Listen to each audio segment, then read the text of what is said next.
அண்மை செய்தியை பார்த்து வருகிறோம். சென்னையில் உள்ள அமலாக்கத்துறை அலுவலகத்தில் தற்போது அமைச்சர் செந்தில் பாலாஜி ஆஜராகி இருக்கிறார். தொடர்ந்து கூடுதல் விவரங்களை செய்தியாளர் சுபாஷிடம் கேட்கலாம். சுபாஷ், முழுமையான விவரங்கள்.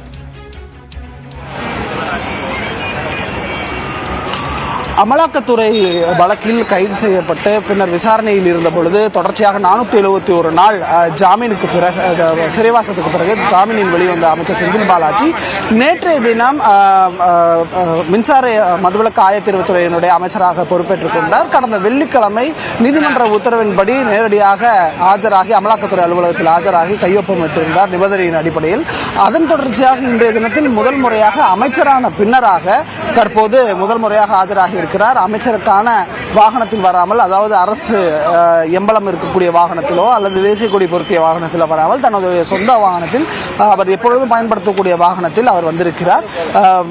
அவரது இந்த ஆஜராகி இருப்பது நீதிமன்றத்தின் உத்தரவின்படி ஆஜராகி இருக்க வேண்டும். மீண்டும் வரும் வெள்ளிக்கிழமை அவர் ஆஜராவார். இது தொடர்ச்சியாக வாரத்தில் இருமுறை திங்கள் மற்றும் வெள்ளிக்கிழமையில் அவர் ஆஜராகி கையொப்பமிட வேண்டும் என்ற நிபந்தனை அடிப்படையில் தற்போது அவர் ஆஜராகி இருக்கிறார். அடுத்த ஒரு 15-20 நிமிடங்கள், அதாவது இந்த திங்கள் மற்றும் வெள்ளிக்கிழமையில் அமலாக்கத்துறை அலுவலகம் சென்னையில் இருக்கக்கூடிய இந்த நுங்கம்பாக்கத்தில் இருக்கக்கூடிய அமலாக்கத்துறை அலுவலகத்தில் காலை 11 மணியிலிருந்து 12 மணிக்குள் அந்த கையொப்பம் இருக்க வேண்டும் என நீதிமன்ற உத்தரவானது இருக்கிறது. அந்த உத்தரவின் அடிப்படையில் தற்போது செந்தில் பாலாஜி நேரடியாக அமலாக்கத்துறை அலுவலகத்திற்கு ஆஜராகி கையொப்பமிட்டிருக்கிறார். விவரங்களை வழங்கியமைக்கு நன்றி சுபாஷ்.